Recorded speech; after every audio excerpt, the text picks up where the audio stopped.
Kıymetli konuklar, saygıdeğer hocalarım, hepinizi saygıyla selamlıyorum. Esselamu Aleyküm ve Rahmetullahi ve Berekatuhu. Peygamber Sevdalıları Vakfı tarafından düzenlenen Kasım ayı, Sahabe ayı, yolumuzu aydınlatan yıldızlar, Hazreti Sa'd bin Ebi Vakkas etkinliğine hepiniz hoş geldiniz, sefalar getirdiniz. Peygamber Efendimiz sallallahu aleyhi ve sellem bir hadis-i şerifinde şöyle buyurdular: Ashabım yıldızlar gibidir. Hangisine tabi olursanız hidayete erersiniz.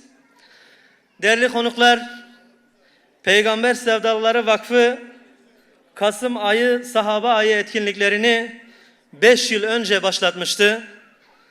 Geçen 4 yılda Hulefai Raşidinden sahabeleri sırayla Hazreti Ebubekir, Hazreti Ömer, Hazreti Osman ve Hazreti Ali'nin hayatları, mücadeleleri, İslam'a hizmetleri birçok merkezde işlenmişti. Bu yılda Aşere-i Mübeşşere'den, yani cennetle müjdelenen sahabelerin hayatları konu edilecek ve bu ayda Sa'd bin Ebi Vakkas'ın hayatı, mücadelesi ve İslam'a hizmetleri konu edilecek. Kıymetli konuklar, kısaca programın akışını arz etmek istiyorum. Programımız kelamların en güzeli Kur'an-ı Kerim tilavetiyle başlayacak. Ardından Peygamber Sevdalıları Vakfı Sözcüsü Sayın Yahya Uğraş'ın selamlama konuşması olacak. Daha sonra Peygamber Sevdalıları Vakfı'nın hazırladığı bir sinevizyon gösterisi izleyeceğiz. Sonrasında ise Özlem Ajans sanatçılarından ilahiler dinleyeceksiniz. Daha sonra Özkan Yaman Hoca'nın konuşması olacak.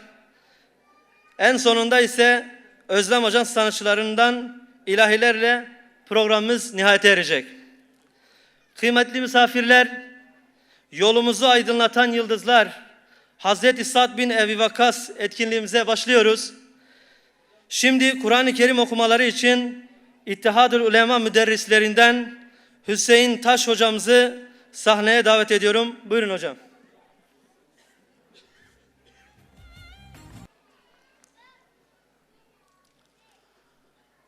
أعوذ بالله من الشيطان الرجيم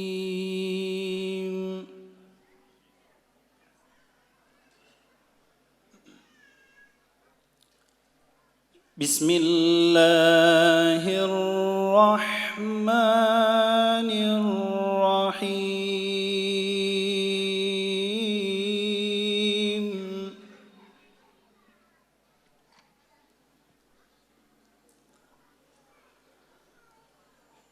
لقد صدق الله رسوله الرؤيا بالحق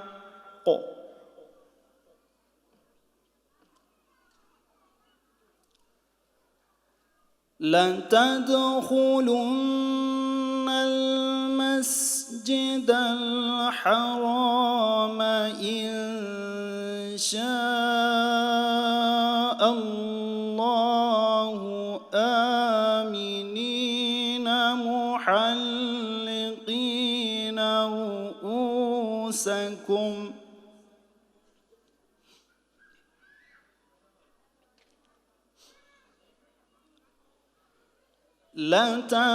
لتدخلن المسجد الحرام إن شاء الله آمنين محلقين رؤوسكم ومقصرين لا تخافون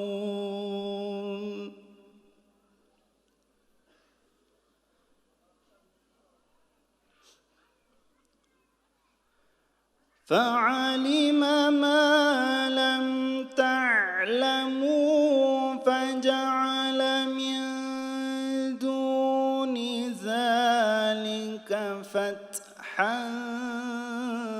قريبا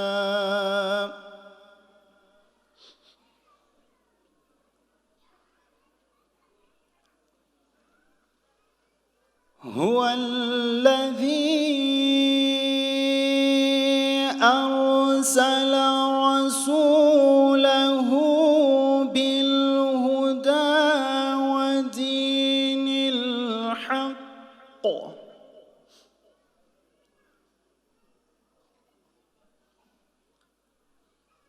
هو الذي أرسل رسوله بالهدى ودين الحق ليظهره على الدين كله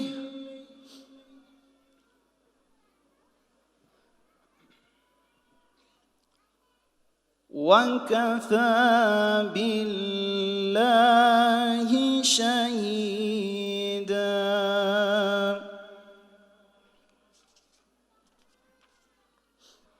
صدق الله العظيم. الفاتحة.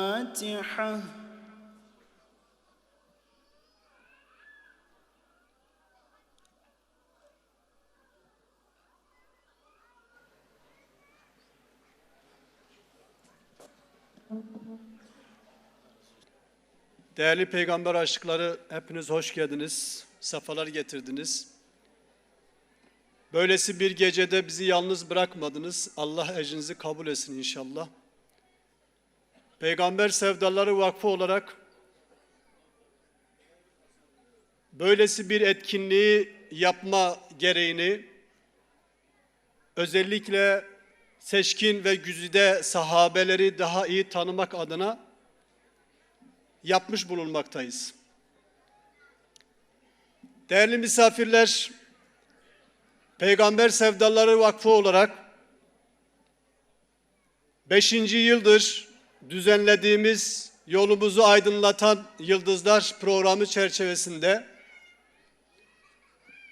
ilk yıl Hazreti Ebu Bekir'i, 2. yıl Hazreti Ömer'i, 3. yıl Hazreti Osman'ı, 4. yıl Hazreti Ali'yi işledik. Bunların şahsiyetlerini, bunların mücadelelerini anlattık ve aşere-i mübeşşereden olan Sa'd bin Ebi Vakkas radıyallahu anhu'yu da Allah nasip ederse bu akşam sizlerle hem şahsiyetini hem de mücadelesini anlatmaya çalışacağız. Hz. Muhammed Mustafa sallallahu aleyhi ve sellemi ne kadar tanımamız gerekiyorsa, kişiliğini, mücadelesini, yaşam tarzını, siyasi hayattaki pozisyonu, konumunu ve hayatımızın her alanındaki önderliğini nasıl tanımamız, öğrenmemiz gerekiyorsa, esasında onunla birlikte olan, onun etrafında kenetlenen, onunla Hz. Muhammed Mustafa sallallahu aleyhi ve sellem güç kazanmış, mücadele sahnesinde onlarla var olmuş, tebliğ ve irşadın ilk halkası olan Ashab-ı Güzün'ü de o kadar tanımamız lazım. Çünkü bu topraklara onların getirmiş olduğu Risalet davasının bir eseri olarak görüyoruz. Ve bizler elbette ki onları tanımak, onların yolundan gitmek, onlar Allah Resulü sallallahu aleyhi ve sellemi nasıl tanıdılar? Nasıl yanında yer aldılar? Nasıl onunla mücadele sahnesinde yer aldılar? Nasıl vahiy kültürüyle yetiştiler? İşte bizler de bu manada onların hayatını öğrenme gereğini hissettik ve bu manada sizinle paylaşma gereğini duyduk.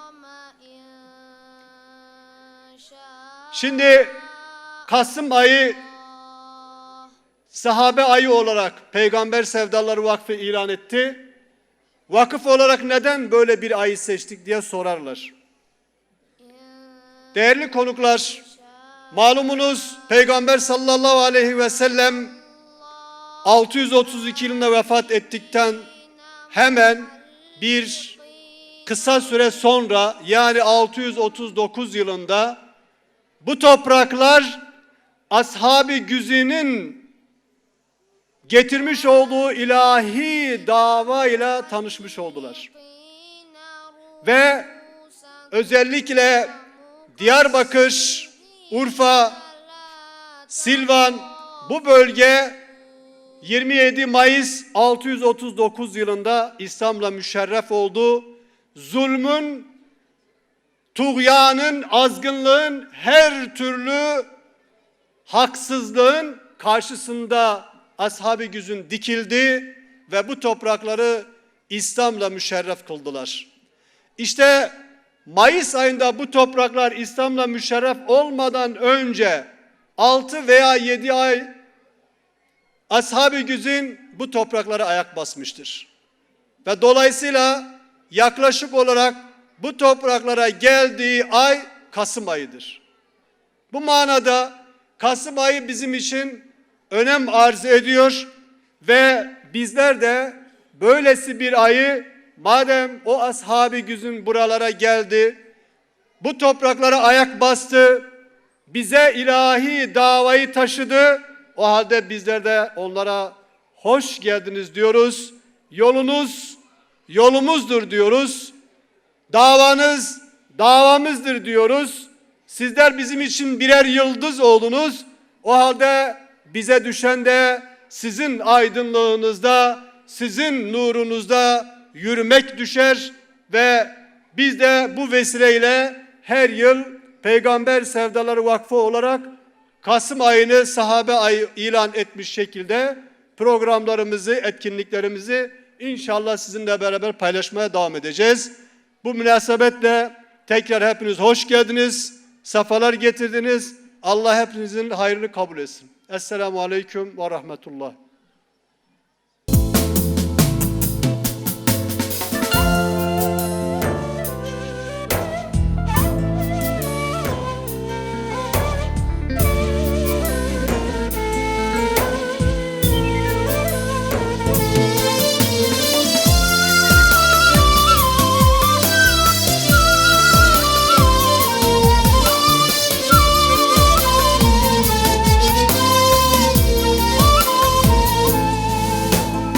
حيات أصحاب بالدرد وكدر جانوا مالي وان دربون هدر وينا مصعب ياسين وجعفر عبا حمزاية أبي في خنبر ما ويف مينه حتاني كنجي عيفا حمزاية أبي في غمك ما ويف مينة حتاني كنجي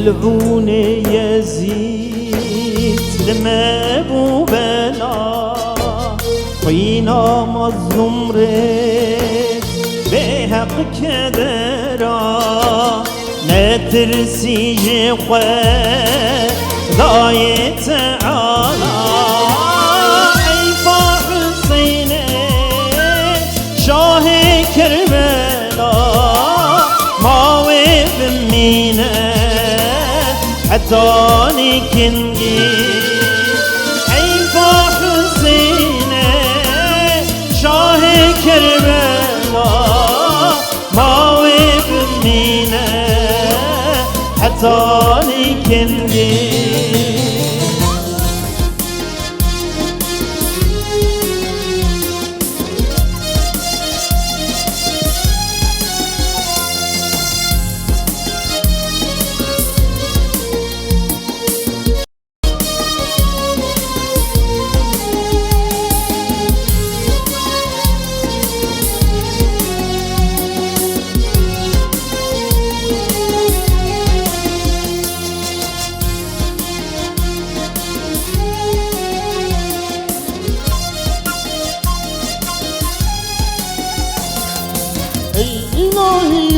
giden muhacir, Medine yolunda çilekeş yolcu, hicretin menzili yolu dikendir, bağlamaz imanı pranga zincir. O güzel Resulü Yesrib yolunda hicret coşkusuyla aramalısın. ayrılık anneden babadan yardan ve serden geçerek aramalısın. O güzel Resulü Yesrib yolunda hicret coşkusuyla aramalısın. Ayrılık anneden babadan yardan ve serden geçerek kavuşmalısın.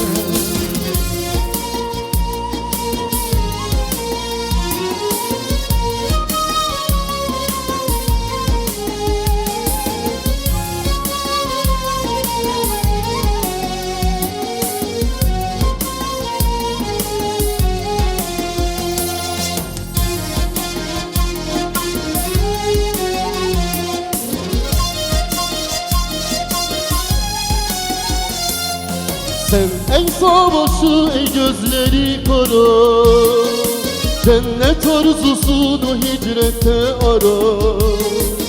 Hicret ayrılmaktır mal ile candan, Allah'a dönmektir dünyalıklarda. O güzel Resulü Yesrib yolunda hicret coşkusuyla aramalısın. Ayrılık anneden babadan yardan Ve serden geçerek kavuşmalısın.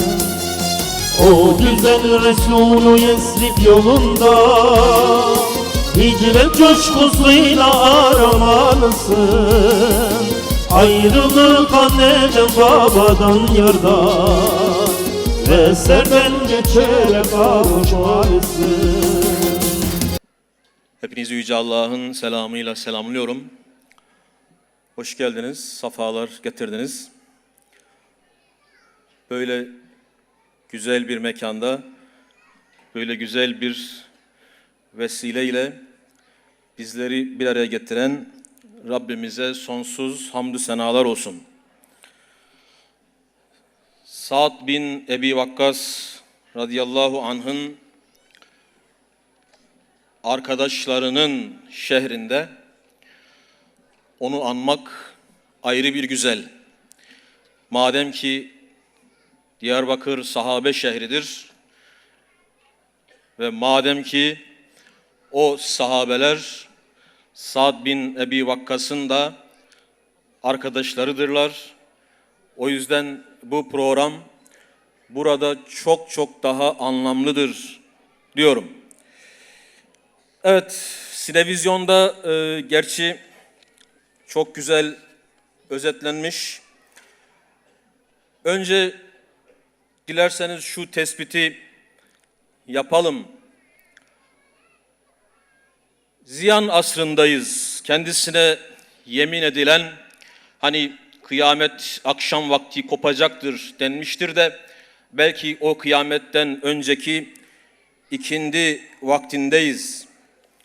Öyle bir çağ ki, öyle bir asır ki maalesef hayata dair, insana dair ne kadar anlam varsa sanki bu çağda silinip atılıyor, tahrip ediliyor. Yine insanı insan yapan aidiyetler zayıflatılıyor. İster akrabalık, ister kardeşlik bağları olsun, zayıflatılıyor.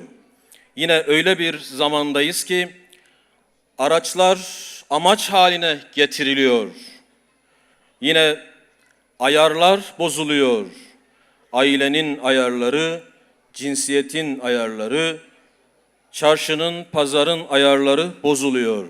Yine öyle bir zamandayız ki ahlak hedef alınıyor ve ahlak maalesef menfaat, çıkar ve güce endeksleniyor. Böyle bir zamanda her asırdakinden, her çağdakinden daha fazla yolumuzu aydınlatan yıldızları hatırlamak durumundayız. Sa'd bin Ebi Vakkasları, yine diğer bütün ashab-ı kiramı radıyallahu anhum ecmaîn çok daha fazla hatırlamak durumundayız. Ya inanın öyle bir bozulma asrındayız ki tevhidle şereflenmiş ümmetin tekrar putların önünde maalesef kurban edilmek istendiği, özendirildiği bir zamandayız. Ve maalesef liberal algılar, rasyonel olgular bizi o kadar kuşatmış ki önümüze şehvetle cilalanmış, şöhretle parlatılmış nice sahte yıldızlar koyuyorlar. Şişirilmiş balonlar koyuyorlar. Ve biz şunu diyoruz: ne olursa olsun, dünya nereye giderse gitsin, biz Bilal bin Rebah demeye devam edeceğiz. Biz Sa'd bin Ebi Vakkas demeye, biz Musab bin Umeyr demeye, biz Ammar bin Yasir demeye ve hakeza o yüce sahabeleri rehber görmeye, önder görmeye devam edeceğiz. Onların yolunda ahdimizi sürekli tazeleyeceğiz ve diyeceğiz ki ahir zamanda da olsak, günahın, inkarın, isyanın hükmettiği bir zamanda da olsak, bizler için kurtuluş adresi yine ashab-ı kiramdır, yine asr-ı saadettir, yine onların yüce şahsiyetleri, ortaya koydukları siretleri ve mücadeleleridir.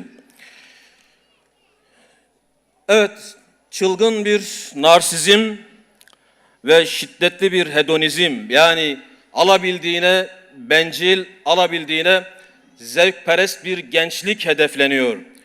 Böyle bir hastalığa karşı, tuğyana karşı inanın gençliğin tek ilacı, gençliğin tek kurtuluş ilacı ashab-ı kiramı anmaktır, onları hatırlamaktır.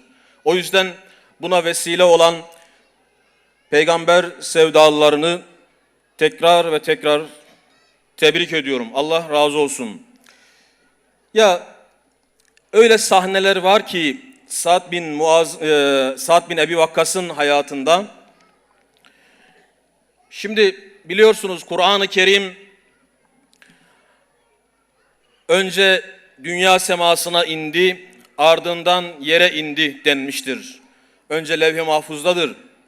Sanki daha ayetler inmeden bu sahabe-i kiram bu ayetleri yaşamışlar.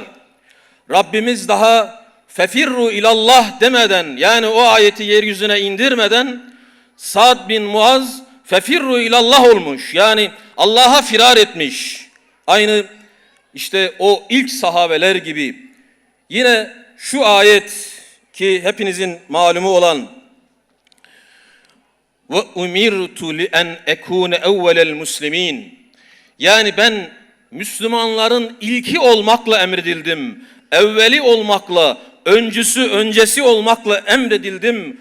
Ayeti inmeden sanki bu ayeti Sa'd bin Ebi Vakkas daha önceden okumuş gibi yaşıyor adeta. Ya hani baştan böyle gitmeyelim. Dilerseniz böyle bir sondan, bir baştan, bir ortadan alalım. Vefat edeceği zaman çocukları, evlatları yanı başında üzülüyorlar. Fakat Sa'd bin Ebi Vakkas'ın yüzünde bir tebessüm var. Diyor ki niye üzülüyorsunuz? Ben cennetliyim. Ben cennetle müjdelenmişim. Ben cennete gideceğim. Şimdi şu söze bakar mısınız? Yani dersiniz ki ya böyle bir söz nasıl söylenir? Yani bir kimse nasıl olur da ben cennete gideceğim der böyle kesin bir ifadeyle.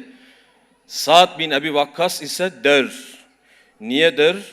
Çünkü o Habibi Ekrem'in seni cennetle müjdelediğine öyle bir iman etmiş ki, öyle bir yakini var ki, Allah Resulü böyle söylediyse, beni aşere-i mübeşşereden gördüyse, cennetle müjdelediyse, evet ben cennetliyim. Öyle söylüyor, ben cennetliyim. Peki ne zaman cennetliksin dedi? Bir gün sahabe Efendimiz Aleyhisselatü Vesselam'ın önünde dinlerken diyor ki, az sonra cennetlik birini görmek istiyorsanız o kapıdan girecek. Az sonra şu kapıdan cennete gidecek birisi, cennetin yolcusu, cennetle müjdelenmiş birisi girecek. Herkes kapıya doğru bakıyor ve kapıdan giren Sa'd bin Ebi Vakkas radıyallahu anh. Abdullah bin Amr bin As soruyor.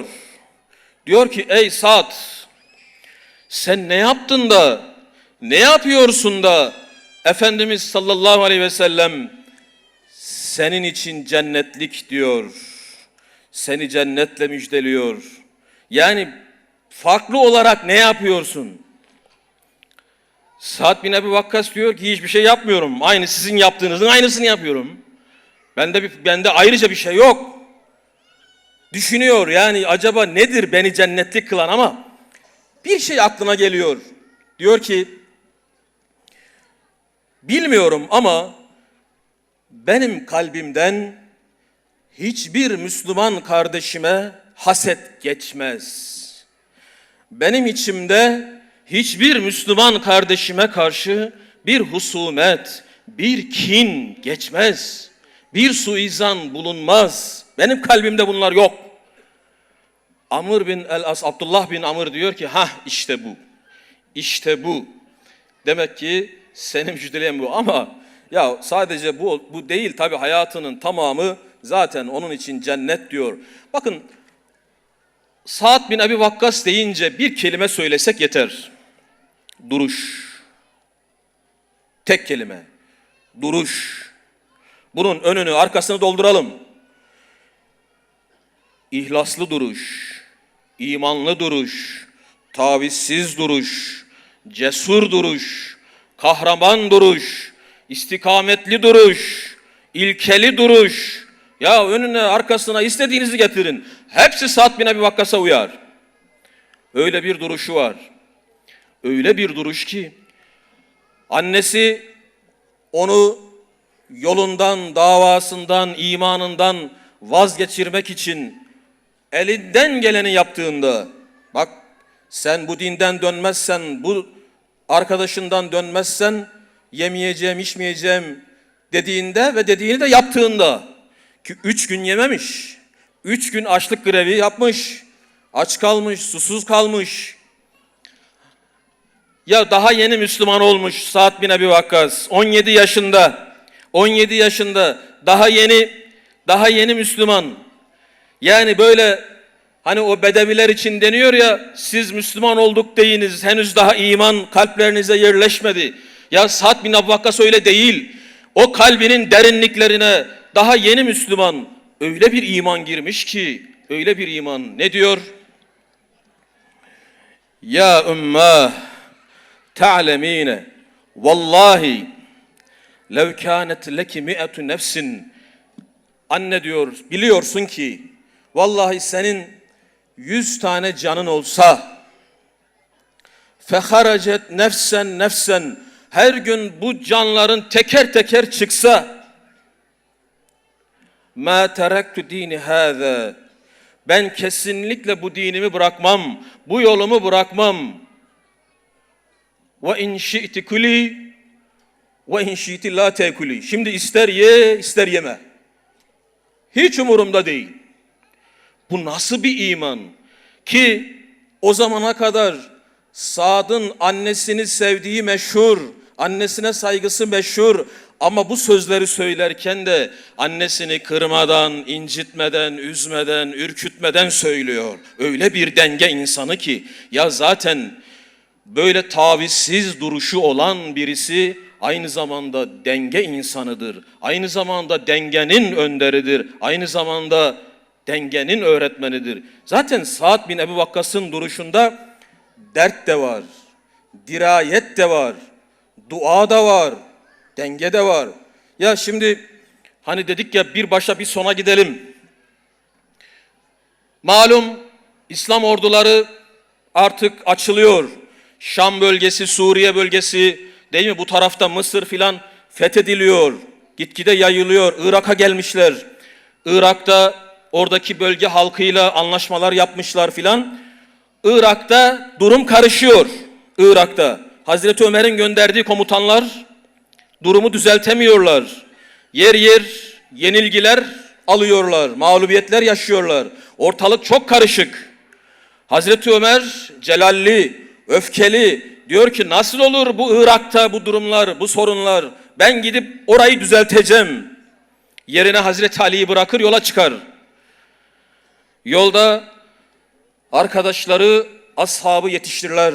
Derler ki ey Ömer, ey emir el müminin, sen Medine'de kalmalısın, yapma, oraya bir komutan tayin et.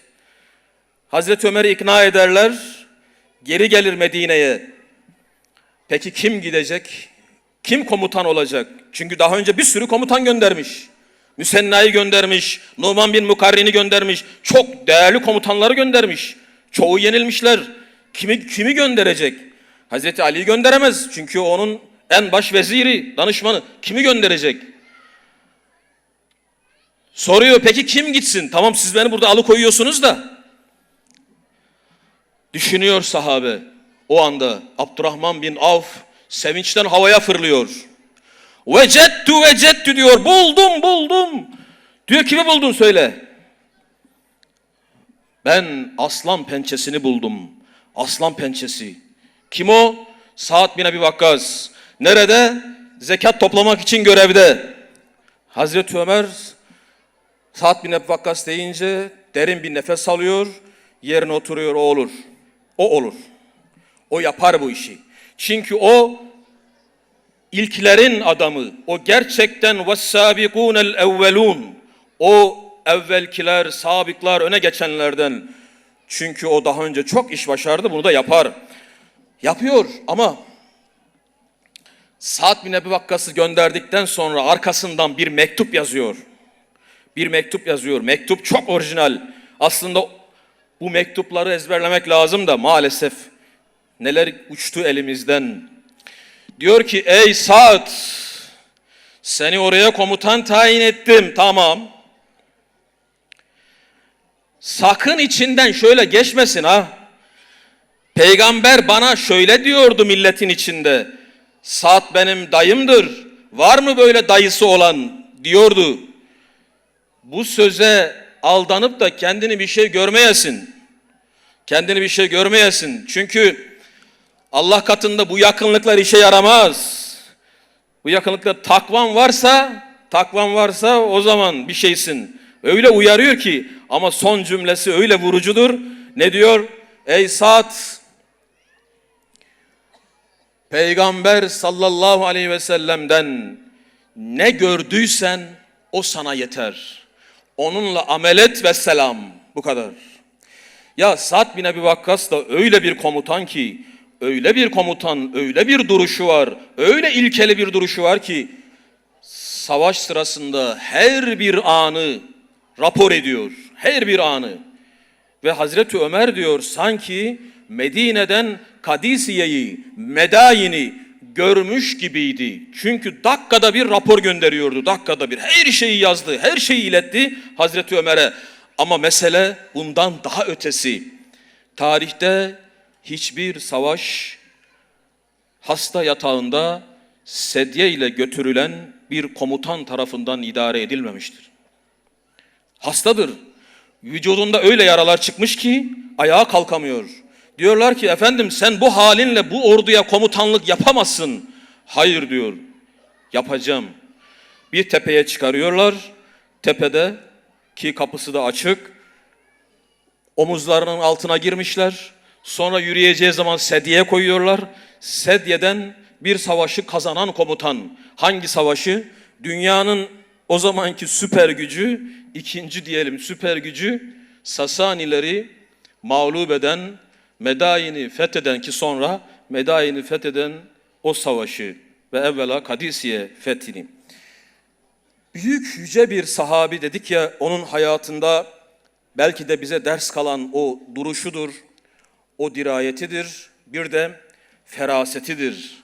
Feraseti, onun bir feraset duruşu var. Az önce aktarıldı. Peygamber Ayşe annemiz anlatıyor. Ayşe annemiz diyor ki bir gece Resulullah uyuyamıyor, endişeli. Henüz daha o ayet inmemiş. Allah seni onlara karşı koruyacaktır ayeti henüz inmemiş. Efendimiz endişeli ve ne diyor?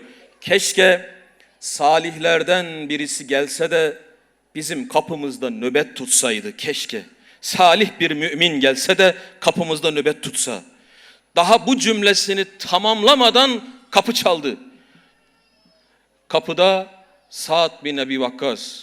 Efendimiz şaşırdı sallallahu aleyhi ve sellem. Dedi ki hayırdır Sa'd, gece gece niye geldin?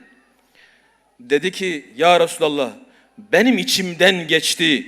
Ya şu anda Peygamber Efendimizin korunması lazım. Onun kapısının önünde nöbet tutulması lazım. Ve diyor onun kapısında nöbet tutulacakken ben nasıl evde dururum? Bu işi benim yapmam lazım ve koşarak geldim. Kapıda ben nöbetçiyim. Efendimiz derin bir nefes aldı. Ayşe annemiz ekliyor.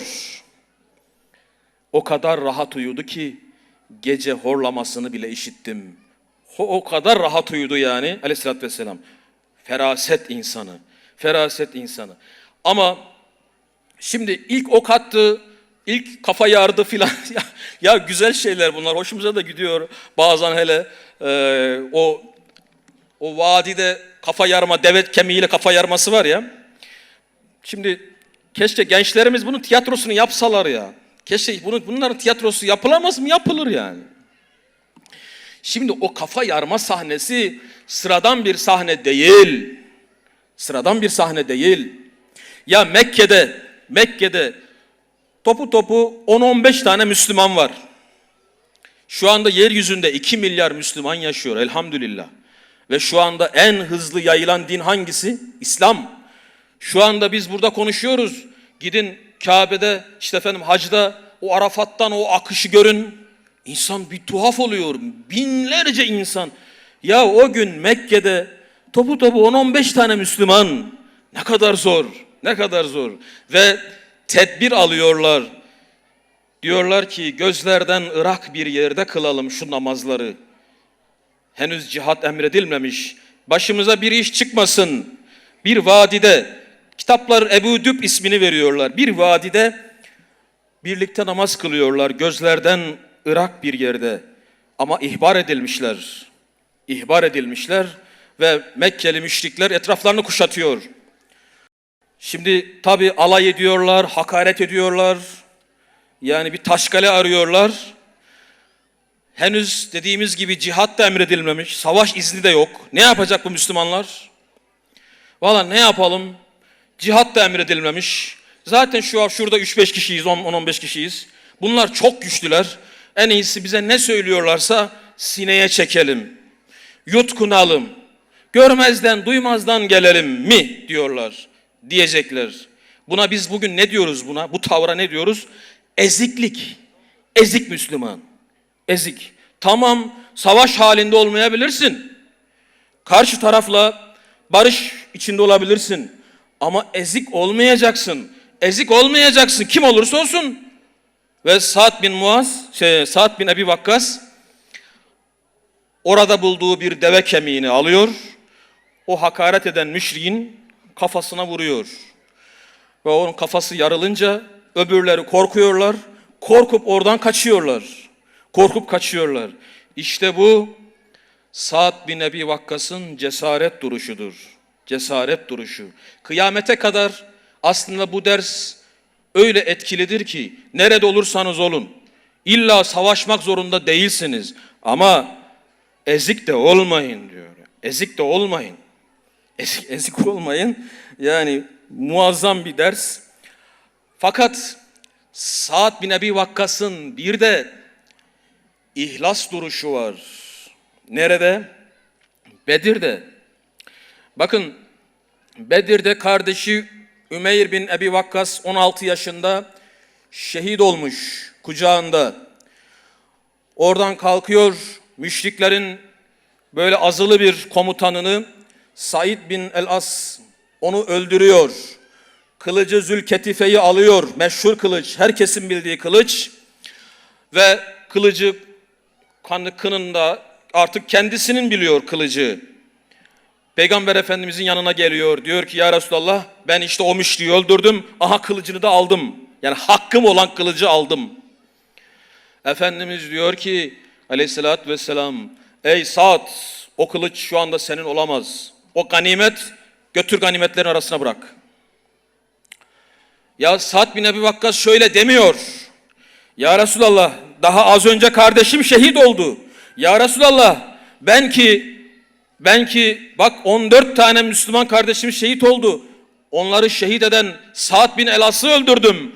Onun kılıcını aldım. Bu kılıç benim değil mi? Nasıl benim olmaz? Demiyor. Hani tabiri caizse mızıkçılık etmiyor. Mızıkçılık yapmıyor. Semi'na ve ata'na, hemen götürüyor kılıcı, o ganimetler arasına bırak. Bunun üzerine ayet iniyor. Ayet iniyor. Ganimetlerle ilgili ayet. O ayet inince Efendimiz Sa'd'ı çağırıyor. O kılıcı ona geri teslim ediyor. Ya bu nedir? Bu küçük cihadın içinde büyük cihat duruşudur. Küçük cihadın içinde büyük cihat duruşu. Bu ihlas duruşudur. Bu nefse karşı kahramanlık duruşudur. Evet, Sa'd bin Ebi Vakkas, inanın bize hep böyle duruşlarla kalmış, duruşlarla gelmiş. Efendimiz Aleyhisselatü Vesselam onun eskiden beri ok ustası olduğunu biliyor. İyi bir okçu olduğunu biliyor. Ve bir defasında diyor ki ya Resulallah, bana dua edin de dualarım kabul olsun. Efendimiz Aleyhisselatü Vesselam ona diyor ki ey Sa'd, duaların kabul olmasını istiyorsan helal yiyeceksin. Helal lokma yiyeceksin. Çünkü haramla beslenen vücut ateşe daha layıktır. Madem dualarının kabulünü istiyorsun, helal ye. Ama ekliyor, Allah'ım Sa'd'ın duasını makbul, atışını isabetli eyle. Duasını makbul eyle, attığı her şeyi de isabetli eyle. Ve sahabe bunu duyuyor. Herkes artık ondan dua istemeye başlıyor. Ve herkes onun bedduasından korkuyor. Ki bakın Uhud'a geldiklerinde yine Efendimizin diğer bir akrabası olan Abdullah bin Cahş, hani meşhur biliyorsunuz bu olayı. Abdullah bin Cahş, Sa'd'ın duasının makbul olduğunu bildiği için savaş başlamadan onu köşeye çekiyor. Diyor ki ey Sa'd, senin duan reddedilmiyor biliyorum. Çünkü sen Efendimizin bu konuda duasını aldın. Şimdi diyor ben bir dua edeceğim, sen amin diyeceksin. Sen bir dua et, ben amin diyeyim. Önce Sa'd bin Ebi Vakkas dua ediyor. Diyor ki Allah'ım karşıma şöyle iri yarı bir müşrik çıkar, öldüreyim, bir daha çıkar öldüreyim filan. Onların ganimetlerini de alayım. Sonra gazi olarak evime döneyim. Abdullah bin Cahş amin diyor. Ardından Abdullah bin Cahş'ın duası var. Ve bu duaya Sa'd bin Ebi Vakkas amin derse kesin kabul oluyor. Bunun bir sürü örneği var.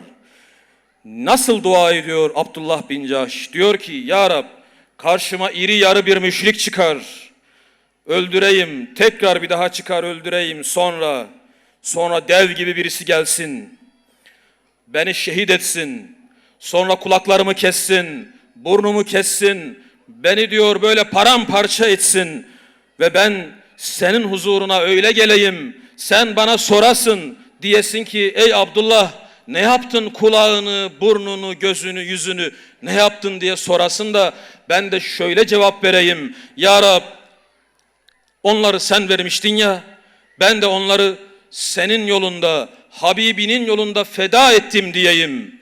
Ey Sa'd, ne olur bu duaya amin de. Sa'd bin Ebi Vakkas şaşırıyor. Bu duaya nasıl amin diyecek?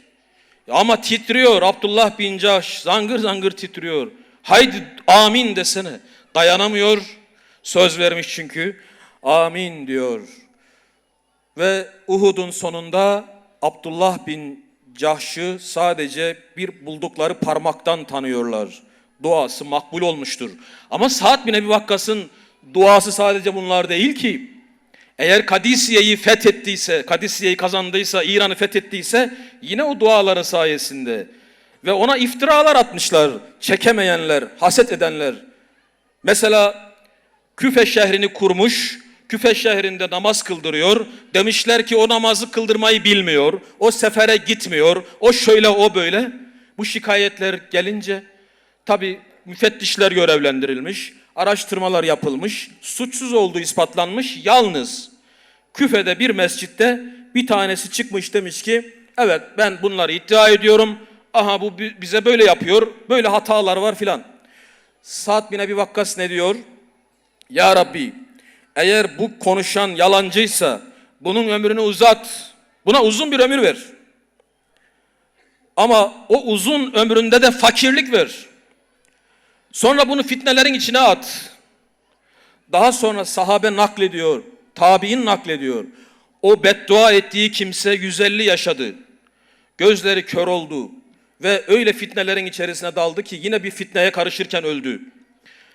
Bakın bir duasını daha söyleyip başka yere geçelim. Bir tanesi Medine'de Hazreti Ali'ye küfrediyor. Hazreti Talha'ya küfrediyor. Hazreti Zübeyir'e sövüyor. Hazreti Sa'd yapma filan dese de o kimse dinlemiyor. En sonunda diyor ki Sa'd bin Ebi Vakkas, bak böyle yapma. Allah sana gazap eder. Bunu duyan o kimse, sen diyor peygamber misin de beni böyle uyarıyorsun? Sen Allah'ın işlerine ne karışırsın? Sen beni Allah'la mı tehdit ediyorsun filan? Aradan inanın 1 saat geçmiyor. Bir deve geliyor, azgın bir deve ve bunu arıyor. Bu adeta bu küfreden şahsı arıyor. Buluyor bu deve bunu. Ayaklarının altına alıyor, ezerek öldürüyor o deve. O yüzden sahabe çok korkmuş. Hatta inanın öyle örnekler var ki Hazreti Ömer bile korkmuş. Hazreti Ömer bile korkmuş. Şimdi o örneği anlatmayacağım. O örneği anlatmayacağım çünkü konuyu dağıtmak istemedim. Yani yeter diyorum bu kadar. Dediğimiz gibi Hazreti Sa'd bin Ebi Vakkas'ın duruşundan lazım bize. Onun ilkeli duruşundan. Hani ilkesizliğin moda haline geldiği, adet haline geldiği bu zamanda onun ilkeli duruşundan lazım. Onun cesur duruşundan lazım bize. Onun o imanlı, ihlaslı, tavizsiz duruşundan lazım. Onun dirayetinden lazım. Rabbim bizlere o yüce ashabı, o Sa'd bin Ebi Vakkas'ı sürekli örnek olarak kılsın, göstersin. Onların yolundan yürümeyi nasip eylesin. O duruştan nasip etsin bize inşallah. Geceniz hayırlı mübarek olsun. Esselamu Aleyküm ve Rahmetullah.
Ashab-ı kiram çok cefa çekti, cennetin talibi talebeleri. Ashab-ı kiram çok cefa çekti, cennetin talibi talebeleri. Açlık, yorgunluk, işkence derken işittik Sümeyye ana şehitti. Açlık, yorgunluk, işkence derken işittik Sümeyye ana şehitti.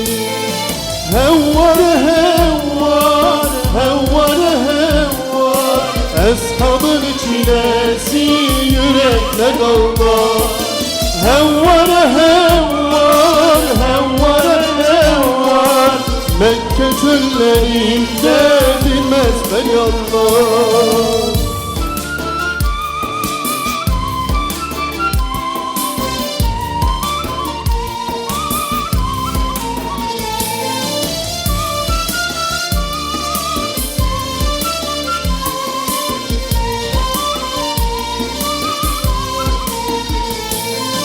Bilal-i Habeş göğsünde iman, iman korkar mı hiç ağır kayadan?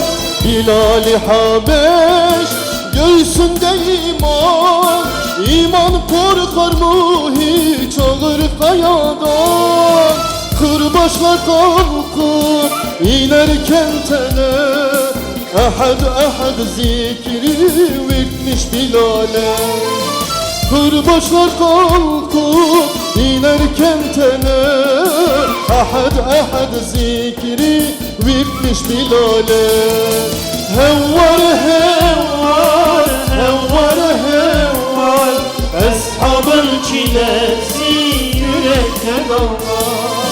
Hevvar, hevvar, hevvar, hevvar, Mekke çöllerinde dinmez feryatlar.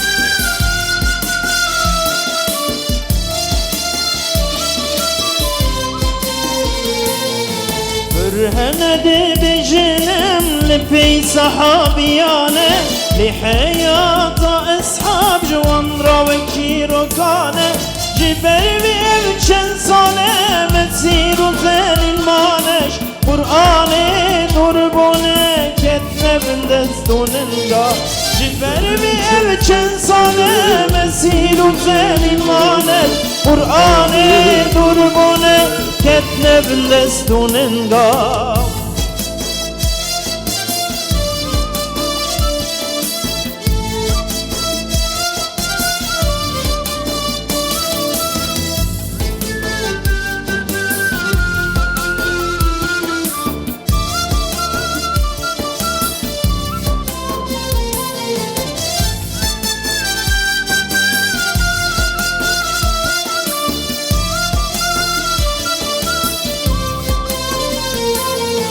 بالذب ذكر ذكرني قلبي وابويا وخير دايم قرآن دخين الليل وراك تسير قرآن بحرامه مسلمان ببنسير آيات قرآن بجيناين جلقا قرآن بحرامه مسلمان ببنسير آيات قرآن بجيناين جلقا. Bismillahirrahmanirrahim. Allah'ım, senin rızan için burada toplanan erkek kadın tüm kardeşlerimize sahabe şuuru ver ya Rabbim. Allah'ım, bizlere sahabenin kardeşliğini, itaatini, fedakarlığını, yardımlaşmasını, ibadetini, ahlakını nasip et ya Rabbim. Allah'ım, bizleri, anne babamızı ve bütün müminleri bağışla. Allah'ım, yeryüzündeki bütün Müslümanları bir çatı altında topla ya Rabbim. Allah'ım, Yeryüzündeki mazlumlara yardım et ya Rabbim. Amin. Velhamdülillahi Rabbil alemin. Değerli konuklar, programımız burada nihayete ermiştir. Katılımınız için hepinize teşekkür ediyor. Sizleri Allah'a emanet ediyorum. Allah hepinizden razı olsun.